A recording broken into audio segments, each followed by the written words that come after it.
இனிய வணக்கம். என்னுடைய பெயர் கீதா. நான் சென்னையில் ஆசிரியையாக பணியாற்றி வருகிறேன். நான் ஆக்சுவலாக இந்த கதிரேசன் ஐயா அறக்கட்டளையை எப்படி தெரிஞ்சிட்டேன்னா, யூடியூப் மூலயமா தான் தெரிஞ்சுக்கிட்டேன். என்னுடைய சொந்த பிரச்சனைக்காக தான் வந்தேன் இங்கே.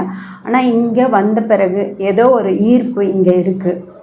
இங்கே ஏதோ ஒரு ஈர்ப்பு, அனைவரையும் ஈர்க்கும் சக்தி இந்த இடத்துக்கு இருக்குன்றதை புரிஞ்சுக்கிட்டேன்.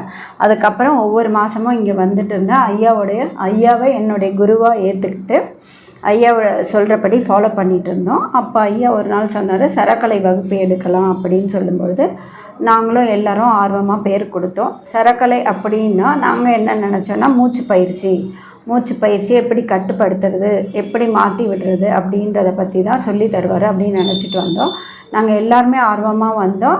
கிளாஸ்க்கு வந்து எல்லாரையும் உட்கார வச்சார். அப்புறம் ஒவ்வொருத்தராக கூப்பிட்டு அவர் தன்னுடைய கையால் தீட்சை கொடுக்குற மாதிரி ஃபோக்கஸ் பண்ணி என்ன நீங்கள் என்ன எக்ஸ்பீரியன்ஸ் பண்ணீங்க அப்படின்றத ஒவ்வொருத்தர்கிட்டையும் கேட்டார். நான் நினச்சேன் என்னடா சார் ஐயா வந்து பயிற்சி சொல்லித்தரேன்னு சொல்லிவிட்டு இப்படி ஒவ்வொருத்தருக்கா எக்ஸ்பீரியன்ஸ் கேட்குறாரு அப்படின்னு நினச்சிட்ருக்கோம். மேபி எல்லாருக்கும் இந்த கொஸ்டின் மைண்டில் வந்திருக்கோம், இதுதானா பயிற்சியா இல்லை என்னது அப்படின்ட்டு. அப்புறமா தான் தெரிஞ்சது. ஒவ்வொருத்தரும் அவங்க எக்ஸ்பீரியன்ஸை ஷேர் பண்ணாங்க. என்னுடைய டேர்ன் வரும்போது எனக்கும் ஐயா வந்து நெற்றி பொட்டில் கையை வச்சு அதிலே ஃபோக்கஸ் பண்ணி நீங்கள் இருங்கம்மா அப்படின்னு சொன்னார். நானும் அவர் சொன்ன மாதிரியே ஃபாலோ பண்ணி இருந்தேன். என்ன அலைகள் ஓடிட்டே இருந்தாலும் ஒரு ஃபைன் ஸ்டேஜில் கொஞ்ச நேரத்துலேயே அதை கட்டுப்படுத்த முடிஞ்சுது. ஆனால் நான் இத்தனை வருஷமாக மெடிடேஷன் பண்ணியிருக்கேன், இப்படி ஒரு ஃபீல் வந்து நான் அனுபவித்ததே கிடையாது. அவர் தொட்டு விட்ட பிறகு என்னை சுற்றி ஏதோ ஒரு எனர்ஜி பால்குள்ளே நான் வந்து ஃப்ளோட் ஆகிற மாதிரி ஒரு ஃபீல் இருந்தது.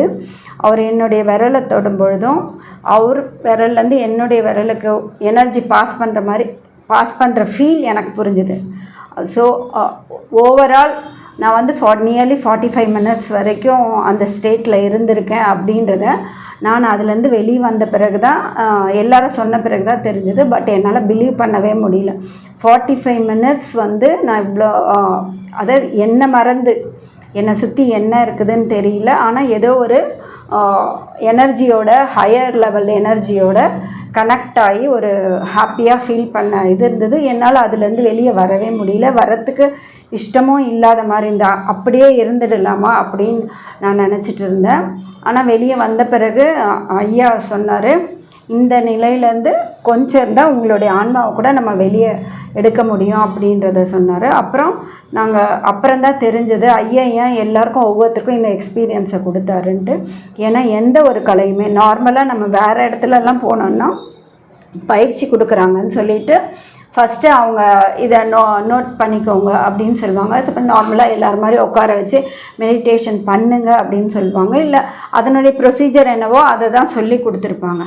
ஆனால் இவர் வந்து எந்த ஒரு விஷயமே ப்ராக்டிக்கலாக ஒவ்வொருத்தரும் எக்ஸ்பீரியன்ஸ் பண்ணால் மட்டும்தான் அதனுடைய பலனை வந்து நம்மளும் ஃபீல் பண்ண முடியும், அடுத்தவங்களுக்கும் உணர வைக்க முடியுன்றத அப்புறமா தான் நாங்கள் புரிஞ்சுக்கிட்டோம். ஒரு பயிற்சியை கற்றுக்கிறதுக்கு முன்னாடி அதனுடைய பலன், அதாவது எதுவுமே சாப்பிட்ற வரைக்கும், ஒரு பழத்தை சாப்பிட்ற வரைக்கும் அதனுடைய ருசி நம்மளுக்கு தெரியாது. கேள்விப்பட்டு இருந்தாலும் அதனுடைய ருசியை நம்ம சுவைச்சிருக்க மாட்டோம், அனுபவிச்சிருக்க மாட்டோம். ஆனால் அனுபவித்த பிறகு அந்த பழத்தை திரும்ப திரும்ப சாப்பிடணும்னு அந்த பழத்தை பார்க்கும்போதெல்லாம் நம்மளுக்கு அந்த ஆசை வரும். அது மாதிரி தான் இந்த பயிற்சியும் ஐயா என்ன பண்ணியிருக்காருன்னா, ஸோ நீங்கள் எக்ஸ்பீரியன்ஸ் பண்ணுங்கள், அதுக்கப்புறம் உங்களுக்கு பயிற்சி சொல்லித்தரேன்னு சொல்லியிருக்காரு. எல்லாரும் சொன்ன மாதிரி நான் நிறைய கிளாஸ் அட்டன் பண்ணியிருக்கேன் வெளியில். ஆனால் எந்த ஒரு கிளாஸுமே கட்டணம் இல்லாமல் சொல்லி கொடுத்ததே இல்லை. ஒவ்வொரு லெவலுக்கும் இவ்வளோ ஃபீஸ் அவ்வளோ ஃபீஸ்ன்னு வாங்கியிருக்காங்க. ஆனால் இங்கே மட்டும்தான் எனக்கு தெரிஞ்சு இங்கே மட்டும்தான் ஐயா இது வரைக்கும் ₹1 கூட கட்டணமாக வாங்கினதில்லை.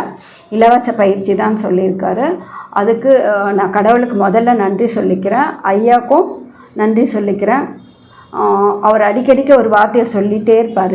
அதாவது குருவை தேடி நீ செல்லாதே, குரு உன்னை தேடி வருவார் என்று.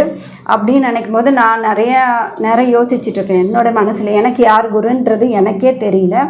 ஆனால் இங்கே வந்த பிறகு தான் தெரிஞ்சது, ஓ நம்மளுடைய குரு தான் இங்கே நம்மளை இங்கே வர வச்சுருக்காரு அப்படின்றத தெரிஞ்சுட்டு இப்போ அவருடைய வழியை நான் ஃபாலோ பண்ணிகிட்டு இருக்கேன்.